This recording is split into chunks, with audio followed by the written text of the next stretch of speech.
It's been almost 1 month since journalist Jamal Khashoggi died, and exactly what happened inside those consulate walls still remains unclear. In her first interview with American TV, his fiancée sits down with ABC's Ian Panel, bringing us inside the final days and moments with him.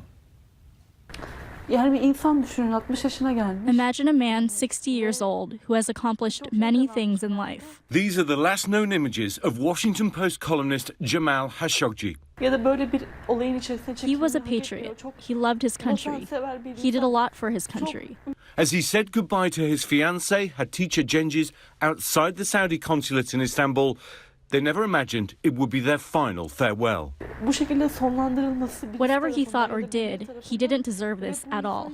Khashoggi, a Saudi national, one of the best-known and vocal critics of the ruling royal family, was silenced that day. In many ways, he was among the most dangerous because he lived in exile in Washington, D.C. He wrote for the Washington Post, the paper in the capital of the country that Saudi Arabia is most reliant on. His fate has become a narrative of shifting sands and the centre of an ongoing diplomatic crisis. Just 4 days earlier, the happy couple seen here getting paperwork for their wedding. But Khashoggi is told he needs documents from the Saudi consulate. He told Hatice he was afraid, worried he could be captured and taken back to Saudi. The worst he thought was that he would be detained. But instead, that day, he was greeted warmly. They even offered him tea. So when Khashoggi went back for that paperwork 4 days later, his guard was lowered, no longer afraid and unable to imagine what horror was waiting.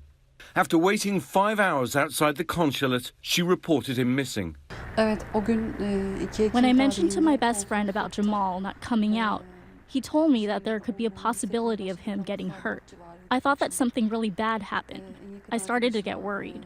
Soon after, a confusing Saudi account began to emerge. We begin here with new reporting, the mystery deepening, grim new details tonight in the disappearance of Washington Post writer Jamal Khashoggi. Crown Prince Mohammed bin Salman telling Bloomberg that Khashoggi left the consulate after, quote, a few minutes or 1 hour, adding, "We have nothing to hide." We were thinking, okay, maybe this is a sort of mini hostage situation, and that best case scenario, we were crossing our fingers that they would just let him go. On October 7th, 5 days after his disappearance, Turkish officials declared that Khashoggi was killed inside the consulate. The Saudi government immediately responded, calling it a baseless allegation. We'll move on now to that deepening crisis over the missing Washington Post columnist who appears to have been murdered inside the Saudi consulate in Istanbul. President Trump getting tough questions about America's longtime ally. We don't like it, John. We don't like it, and we don't like it even a little bit. The mystery deepened. On October 14th, Turkish officials alleged that 15 Saudi nationals had landed in Turkey the same day Khashoggi vanished and then checked into this hotel. The team then parked up at the back of the consulate, allegedly lying in wait for Jamal Khashoggi, who went through the front door a few hours later and never emerged. The surveillance video captured the alleged hit squad entering the compound just before him. When the announcement of those planes landing, the credentials of those who arrived, I realized something really bad happened. I thought of the possibility of him being killed. On October 15th, with speculation mounting, a cleaning crew is spotted entering the consulate, and then Turkish officials are finally allowed to investigate. Well, completely chaotic scenes here in Istanbul outside the Saudi consulate. This is a moment we've been waiting for as Turkish prosecutors and investigators finally turn up to find out what happened 13 days after Jamal Khashoggi disappeared. And just when it seemed the story couldn't get any more bizarre, claims by Turkish officials that a recording was made of the murder and dismemberment of the celebrated journalist, and continued denials by the Saudis.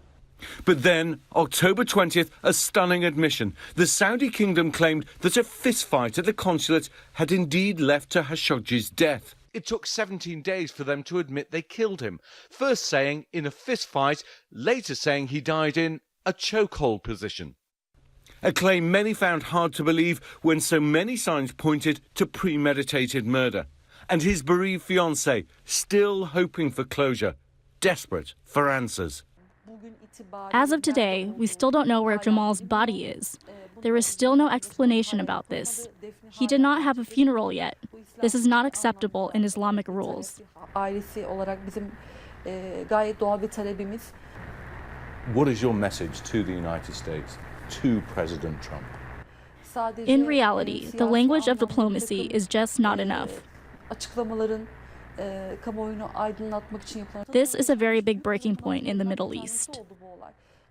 For decades, Saudi Arabia has been one of America's closest and most important allies. President Trump's first overseas trip was to the oil-rich kingdom. The president says he needs more information, but has made it clear he won't sacrifice a $110 billion weapons deal. I don't want to lose all of that investment that's being made in our country.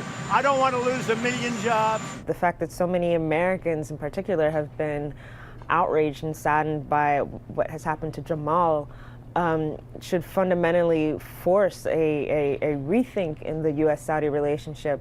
Khashoggi's killing flies in the face of the Crown Prince's recent PR campaign, a push to install what he calls, quote, moderate Islam that is open to the world. Recently, Nightline was given a glimpse into this ancient kingdom, a carefully curated effort to showcase how the country's modernising. For the first time, Karima Bukhari driving on the northern Ring Road. But the grim reality of Khashoggi is starting to turn attention back to an even more brutal reality. In Yemen, Saudi Arabia has been involved in a little-noticed war, now in its third year, one of the worst humanitarian crises in the world. I saw its effects firsthand when I reported from the devastated country earlier this year. There, a crush of desperate parents and hungry children too small for their age. The doctor is essentially measuring the circumference of the top of her arm around what is her bicep. We can see here it's just crossed over into the red, which is severely malnourished. Does it make her very agitated? She cry? How does it affect her? أكيد هذا عند الطفل بالليل يصيح بسبب التغذية ما فيش تغذية. Jamal Khashoggi's parting words were a call to open the eyes of the Arab world to what was really going on around them, to fight for change, but it would cost him his life. The words of his last piece for the Washington Post, haunting. We need to provide a platform for Arab voices. We suffer from poverty, mismanagement, and poor education. Isolated from the influence of nationalist governments spreading hate through propaganda, ordinary people in the Arab world would be able to address the structural problems their societies face.